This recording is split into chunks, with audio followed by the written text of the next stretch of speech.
ఏమే ఏంటి చెప్పు. కిరాణా సామాన్ అయిపోయినాయి, పోయి తీసుకొద్దామా? మన ఖాతా కిరాణా షాప్ ఉంది కదా, అక్కడ పోయి తీసుకు. ఇప్పుడు అక్కడనే తెస్తాం కదా, ఇవాళ డిమార్ట్ పోయి తీసుకొద్దామా? ఈ మాట తక్కువ పైసలు అవుతాయి.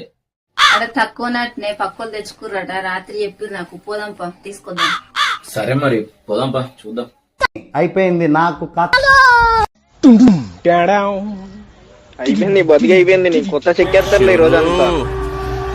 1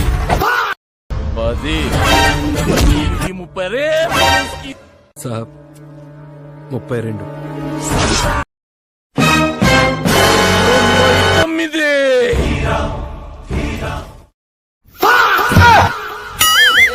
నన్ను వడగట్టి పాడగట్టి నన్ను పాడల్లో వండబెట్టి నన్ను నలుగురు ఎత్తుకొని నన్ను 10 మంది మొత్తుకుంటా అయిపోయి.